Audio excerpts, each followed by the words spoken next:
గారి కొడుకు, మన వంశతిలక్ గారి పేరు సార్థక నామధేయం. ఎందుకంటే తిలక్ గారు, లోకమాన్య తిలక్ గారి కొడుకు అంబేద్కర్కి వారు ప్రతి విషయంలో చేయిత ఇచ్చారు కదా. పూలే దాంట్లో లేరా బ్రాహ్మణ చరిత్ర? ఇక్కడ ఒకటి ఏంటంటే ఈరోజు మేము విశ్వసిస్తోంది ఒక్కటే, ఈరోజు అగ్రకులాలు కాదు, ఏ కులమైన ఆత్మీయ కులాలు ఉండాలి, కానీ అగ్రకులం నిమ్న కులం అనే వ్యవస్థ పోవాలి, ఆ వ్యవస్థను తెగ నరకాలి. అలాగే ఈరోజు అత్యంత అగ్రస్థాయిలో ఉన్న అవకాశవాదం, ఈరోజు ఏ వాదాలు బ్రతికిలేవు. అగ్రస్థాయిలో అవకాశవాదం, అత్యంత దయనీయమైన స్థాయిలో మానవతావాదం ఉంది. మనం ఆ అవకాశవాదాన్ని తీసివేసి మానవతా పునాదులను నిర్మించాలి అనేదే దృఢ సంకల్పంగా ముందుకు వెళ్ళాలి అనే కోరుతున్నాం.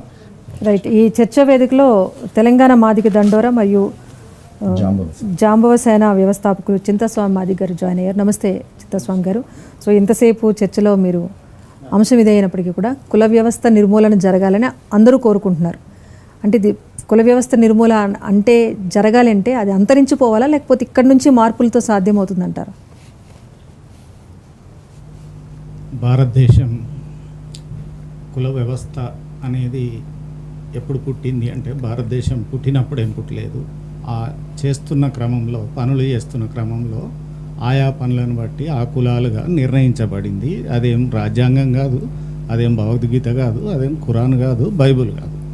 ఇక్కడ ఆచార వ్యవహారాలని వ్యవహరిస్తున్న కొంతమంది, కొన్ని కులాలు అంటే కొంతమంది ఒక పని మీద ఇంకో పని అజమాయిషి ఎట్లయితే ఉంటుందో అట్లనే కొన్ని కులాలు ఇంకో కులాల మీద అజమాయిషి ఏర్పడి, అది మానవుల తప్పిదం తప్పితే దీనిలో దేవుళ్ళను పట్టుకొచ్చో, బ్రాహ్మణ్స్ను పట్టుకొచ్చో, క్రిస్టియన్స్ను పట్టుకొచ్చో, ముస్లింలను పట్టుకొచ్చో వచ్చేసే వ్యవహారం కాదు.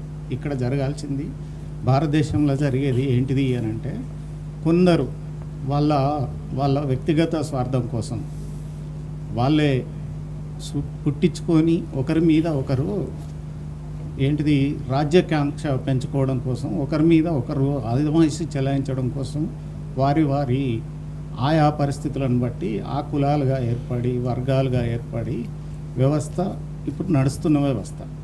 ఈరోజు సడన్గా ఈ టాపిక్ ఈ దేశంలో ఎందుకు టాపిక్గా మారింది అని అంటే, దళిత క్రిస్టియన్లకు రిజర్వేషన్లు చెల్లవు అని సుప్రీంకోర్టు తీర్పిచ్చిన విషయాన్ని ముందట పెట్టి వ్యవస్థను మొత్తం కింద మీద చేయడానికి నాయకుడు మందకృష్ణ మాదిగ గారు ఇప్పుడు తన రూపం గతంలో వర్గ పోరాటాలు అన్నాడు, కుల పోరాటాలు అన్నాడు, ఇంకో పోరాటాలు అన్నాడు.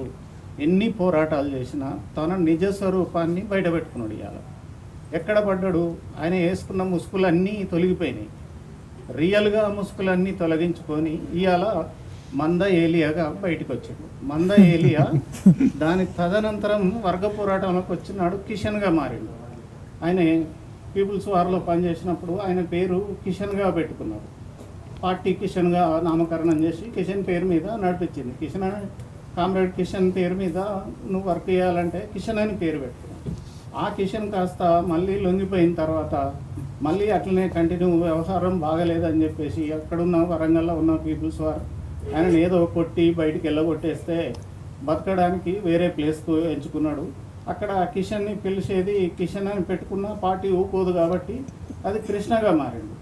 ఆ కృష్ణగా మారి అక్కడ జరుగుతున్న కొన్ని పోరాటాలతోని, కొంతమంది పోరాట నాయకులతోని పోతున్న క్రమంలో కృష్ణ కాస్త వర్గీకరణ పోరాటం వచ్చేసరికి కృష్ణ మాదిగే అయింది. ఈ పరంపర ఆయన జీవితంలో ఎన్ని కోణాలు మార్చిందో మాకు తెలియదు, కానీ మాదిగానే పేరు పెట్టుకున్నందుకు మేము తెలంగాణ మాదిగలుగా ఒక 30 ఏళ్ళు వెనుకబడిపోయినాం. 30 ఏళ్ళు వెనుకబడిపోయిన మాదిగల్ని ఇవాళ కనీసం ఆ వర్గీకరణ జరిగింది, దాని ఫలితాలు దాంతో ఏదో ఒకటి తెలంగాణ సాధించుకున్నాం. 60 ఏళ్ళ సుదీర్ఘ పోరాటం తెలంగాణ ఉద్యమం, 30 ఏళ్ళ సుదీర్ఘ పోరాటం మాదిగ ఉద్యమం చేసి ఇప్పటికిప్పుడే సమాజంతో మేము కలిసిమెలిసి ఏదో రకంగా కలుద్దాం అనుకునేసరికి మళ్ళీ కొత్త తీసుకొచ్చి ముందటేసి తన నాయకత్వం కోసం, తన నాయకత్వ పటిమను చూపించుకోవడం కోసం ఇవాళ కులాల మధ్యలో, వర్గాల మధ్యలో, సమాజంలో ఒక విచ్ఛిన్నకరమైన శక్తిగా తయారయ్యి ఇవాళ ఈ టాపిక్ని మనం ముందుకు తీసుకొచ్చిందండి. కులాలను ధ్వంసం చేసుడు వేరు, కులాలను అంతరించుడు వేరు, కులాలను మాసిపోయేటట్టు చేసుడు వేరు. ఇక్కడ సనాతన ధర్మం కోసం తనే మాట్లాడతాడు. సనాతన ధర్మంలో ఏముందో దానికి విరుద్ధంగా మాట్లాడతాడు. ఆయనే క్రిస్టియన్ అని, ఆయనే దళిత క్రిస్టియన్ అని మాట్లాడతాడు, కానీ క్రిస్టియన్లకు వ్యతిరేకంగా మళ్ళీ మాట్లాడతాడు. మళ్ళీ కోడి చేసుకున్నాడు, అటు ఏంటిది కట్టెరగొద్దు, పాము సావద్దు, నేను లీడర్గా ఉండాలన్న ఏకైక లక్ష్యంతో ఇవాళ సమాజంలో ఒక విచ్ఛిన్నకరమైన ఈ స్థితిని తీసుకొచ్చిండు. కాబట్టి కుల నిర్మూలన జరగాలి అని అంటే కులాలుగా మనం ఏ పనులు అయితే చేసినామో ఆయా పనుల పట్ల ఇప్పుడు పెద్దలందరూ ఉన్నారు, సనాతన ధర్మాన్ని పాటించేటోళ్ళు. మాదిగలుగా మేము ఒక ధర్మాన్ని పాటిస్తున్నామండి. ఈ సమాజం పట్ల మాకు ఉండాల్సిన ధర్మం ఏందో అది ఈ రోజు కూడా పాటిస్తున్నామంటే దీన్ని సనాతన ధర్మం అందామా, ఆది ధర్మం అందామా, పురాతన ధర్మం అందామా మీరు ఆలోచించండి. ఇలా ఊర్లో కుక్క చచ్చిపోయినా, మనిషి చచ్చిపోయినా, ఇంకొకటి చచ్చిపోయినా బాధ్యతగా వివరించి ఊరిని క్లీన్ చేసే బాధ్యత ఇంకా కూడా మాదిగ సమాజం చేస్తున్నది.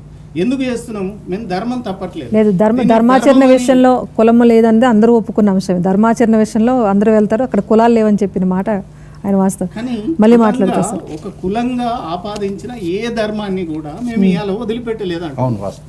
సమాజం పట్ల మాకు ఉండాల్సిన ధర్మాన్ని